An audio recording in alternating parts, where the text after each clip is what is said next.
Hello दोस्तों, आप सभी का हमारे यूट्यूब चैनल में स्वागत है। तो आज हम इस वीडियो में जो है class 10th UP board math का जो है प्रथम चैप्टर यानी चैप्टर नंबर 1 का इंट्रोडक्शन है, ठीक है? जिसका नाम है वास्तविक संख्या है, रियल नंबर। चलिए आज हम लोग जो है वास्तविक संख्या के बारे में पढ़ेंगे, ठीक है? तो चलिए चलते हैं। सबसे पहले शुरू करते हैं हम वास्तविक संख्या यानी रियल नंबर। रियल नंबर किसे कहते हैं? तो चलिए आइए इसका परिभाषा देखते हैं। देखिए, परिमेय संख्या तथा अपरिमेय संख्याओं के सम्मिलित रूप को वास्तविक संख्या कहते हैं, ठीक है? परिमित संख्या तथा अपरिमित संख्याओं के सम्मिलित रूप को वास्तविक संख्या कहते हैं। जैसे जैसे मान लीजिए कोई हमारा परिमेय संख्या है, जैसे चार। चार क्या है? परिमेय संख्या, ठीक। अगर हम इसमें प्लस अंडर रूट थ्री कर दे तो ये हमारा जो है ये पूरा मिलकर क्या बनाएगा? वास्तविक संख्या बनाएगा, ठीक है। जैसे एक और ले लेते हैं, जैसे 4/3 माइनस अंडर रूट 7, ये भी हमारा क्या हुआ? वास्तविक संख्या हुआ, ठीक है। अब सबसे पहले वास्तविक संख्या में हम प्राकृतिक संख्या को जानेंगे, ठीक है, जिसे इंग्लिश में नेचुरल नंबर कहते हैं, नेचुरल नंबर, ठीक है। तो चलिए देखिए, गिनती की सभी संख्याएं प्राकृतिक संख्या कहलाती है। मतलब जो गिनती की संख्या है ना, एक से लेकर करोड़ों अरबों तक, जैसे एक से लेकर 100 तक चाहे अरबों तक, वो हमारी क्या होती है? प्राकृतिक संख्या होती है, ठीक है। जैसे में एक, यहाँ एक से शुरुआत होगा इसमें, ठीक है। 1 2 3 4 5 डैश डैश डैश, ठीक है, अनंत तक, ठीक। ये हमारी हो गई प्राकृतिक संख्या। अब चलिए प्राकृतिक संख्या, तो अब आते हैं इसके नोट में, हम नोट को देख। तो चलिए सबसे पहले नोट हम देखते हैं कि इसे प्राकृतिक संख्या को कैपिटल एन द्वारा प्रदर्शित करते हैं, ठीक है। इसे कैपिटल एन द्वारा प्रदर्शित करते हैं, ठीक है। अब चलिए इसमें पहला देखिए, अगर एक प्राकृतिक संख्या में दूसरी प्राकृतिक संख्या को जोड़ा जाता है तो परिणाम प्राकृतिक संख्या प्राप्त होता है, ठीक है। हमारी जो परिणाम होगी वो प्राकृतिक संख्या प्राप्त होगी, ठीक है। जैसे जैसे मान लीजिए हम लोग कोई प्राकृतिक संख्या ले रहे हैं, जैसे गिनती की संख्या प्राकृतिक संख्या होती है, तो ले लीजिए 5, हमारे पास क्या है? प्राकृतिक संख्या है। अब इसमें हम किसी दूसरी प्राकृतिक संख्या को जोड़ेंगे, जैसे इसमें मान लीजिए 3 जोड़ दिया हमने, तो हमारा पूर्ण क्या हो गया? या परिमाण क्या होगा हमारा? तो परिणाम जो हो जाएगा हमारा 8 होगा। तो 8 क्या है हमारा? तो 8 जो है हमारा प्राकृतिक संख्या है, ठीक है। अब एक और नोट है कि अगर एक प्राकृतिक संख्या में से दूसरी प्राकृतिक संख्या को घटाया जाए तो परिणाम भी प्राकृतिक संख्या मिलती है और नहीं भी मिलती है, ठीक है। अगर हम एक प्राकृतिक संख्या में से दूसरी प्राकृतिक संख्या को घटाते हैं तो हमें जो परिणाम मिलेगा वो प्राकृतिक संख्या हो सकती है और नहीं भी हो सकती, ठीक है। जैसे में मान लीजिए जैसे हमको 5 है, ठीक है। 5 में से हम घटा रहे हैं 8 को घटा रहे हैं, ठीक। 5 में से 8 को घटा रहे हैं, देखिए 5 प्राकृतिक संख्या है और 8 भी प्राकृतिक संख्या है, तो इसमें से घटा रहे हैं तो हमारा -3 आ रहा है। अब -3 आ रहा है तो ये हमारा जो है प्राकृतिक संख्या नहीं होगी, ये हमारी प्राकृतिक संख्या नहीं होगी, ये हमारा जो हो जाता है पूर्णांक होता है, पूर्णांक। तो इसके आगे हम लोग पूर्णांक पढ़ेंगे, पूर्णांक क्या होता है, ठीक है। ये हमारा हो गया पूर्णांक, जो हमारा प्राकृतिक संख्या में से दूसरी प्राकृतिक संख्या को घटाए तो हमारा परिणाम यहाँ क्या मिला? पूर्णांक संख्या मिला, ठीक है।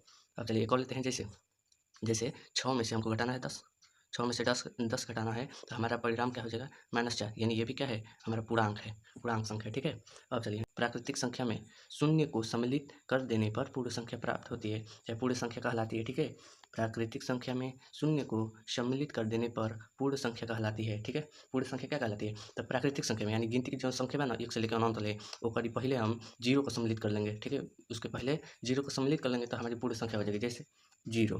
अब यहाँ से पूरा प्राकृतिक संख्या लिख दीजिए, 1 2 3 4 5 डैश डैश डैश, ठीक है।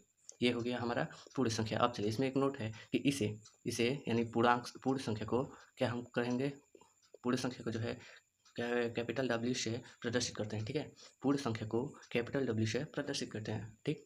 अब चलिए, अब तीसरा नंबर है पूर्णांक संख्या यानी इंटीजर्स नंबर, इसको इंग्लिश में क्या कहते हैं? इंटीजर नंबर्स, ठीक है। चलिए देखिए, प्राकृतिक संख्या में शून्य एवं ऋणात्मक संख्याओं को सम्मिलित करने पर जो संख्या प्राप्त होती है उन्हें पूर्णांक संख्या कहते हैं, ठीक है। देखिए यहाँ होगी हमारी प्राकृतिक संख्या, और प्राकृतिक संख्या में ऋणात्मक संख्या को हम लोग सम्मिलित कर लेंगे तो वही हमारी क्या हो जाती है? पूर्णांक संख्या हो जाती है। जैसे जैसे मान लीजिए हम लोग यहाँ से लिख लेते हैं 1 2 3 4 5, ये हो गई हमारी ये प्राकृतिक संख्या है। इधर डैश डैश डैश लिख लीजिए, ठीक है। और इसमें जो है हम लोग शून्य को भी मिला देते हैं, इसमें शून्य को भी मिला देते हैं, ठीक है। अब चलिए, अब इधर हम लोग ऋणात्मक संख्या ले लेते हैं, जैसे -1 -2 -3, तो ये इस पूरे हमारा जो ये पूरा मिला है समूह, इसी समूह को हम लोग क्या कहेंगे? पूर्णांक संख्या कहेंगे, ठीक है। पूर्णांक संख्या देखिए, अब इसमें जो यहाँ 1 से 5 तक है यानी ये प्लस में जो है ना, तो इसको हम लोग बोलते हैं धनात्मक पूर्णांक। क्या बोलते हैं? धनात्मक पूर्णांक बोलते हैं, ठीक है, धनात्मक पूर्णांक। और जो ये माइनस वाला है इसे हम लोग बोलते हैं ऋणात्मक पूर्णांक, ऋणात्मक ऋणात्मक पूर्णांक, ठीक है। चलिए, और बीच में ये 0 है ना, तो 0 को हम लोग क्या कहते हैं? 0 को उदासीन बोलेंगे यहाँ पर, 0 को उदासीन। तो ये हमारा पूरा हो गया है पूर्णांक संख्या, ठीक है। तो अब देखिए इसमें एक पॉइंट है कि इसे कैपिटल I या जेड से प्रदर्शित करते हैं, ठीक है। इसे कैपिटल आई या कैपिटल जेड से प्रदर्शित करते हैं। ठीक है, अब चलिए अब हम लोग जो है परिमेय संख्या के बारे में जानेंगे।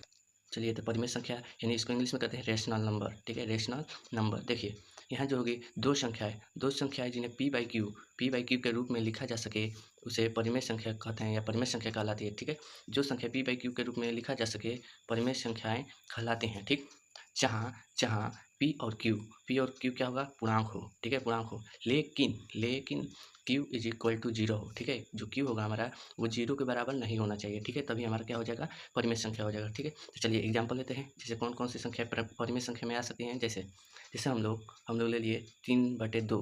देखिए यहाँ पर दो संख्या है, 3 और 2 है, इसको हमने पी बाई क्यू के रूप में लिख लिया, ये हमारी हो गई परिमेय संख्या। ठीक है, अब जैसे में चार क्या है, हमारी एक परिमेय संख्या है और इसका जो हर हम लोग एक ले लेंगे, हर इसका एक ले लेंगे तो ये क्या हो जाएगी, हमारी पी बाई क्यू के रूप में हो जाएगी। तो ये भी हमारा क्या हो गया, परिमेय संख्या। जैसे जीरो क्या है, परिमेय संख्या। कैसे, तो इसके नीचे हर हम एक ले सकते हैं, तो ये हमारी हो जाएगी परिमेय संख्या। ठीक है, अब चलिए अब इसमें कुछ पॉइंट है। देखिए इसे यानी परिमेय संख्या को कैपिटल क्यू से प्रदर्शित करते हैं। ठीक है, परिमेय संख्या को कैपिटल क्यू से प्रदर्शित करते हैं। ठीक, अब चलिए दूसरा पॉइंट है कि एक परिमेय संख्या का दशमलव प्रसार शांत या अशांत आवर्ती होता है। ठीक, देखिए एक परिमेय संख्या होगा तो उसका दशमलव प्रसार शांत होगा या तो अशांत आवर्ती होगा। ठीक है, अब चलिए अब हम लोग पढ़ेंगे अपरिमेय संख्याएं। क्या पढ़ेंगे, अपरिमेय संख्या।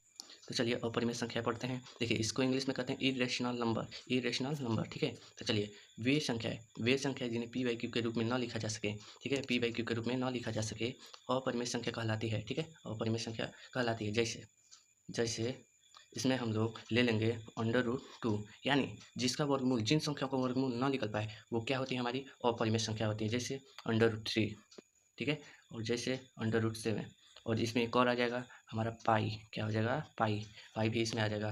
ठीक है, और अपरिमेय संख्या में जो परिमेय संख्या में है तो उसमें आ जाएगा 22/7, वो हमारे क्या हो जाएगा, परिमेय संख्या हो जाएगा। और यहाँ पर पाई जो है ये हो जाएगा अपरिमेय संख्या। ठीक है, ये हमारी हो गई अपरिमेय संख्या है। ठीक, अब चलिए अब पढ़ेंगे सह अभाज्य संख्या है, इसको कहते हैं इंग्लिश में को प्राइम नंबर।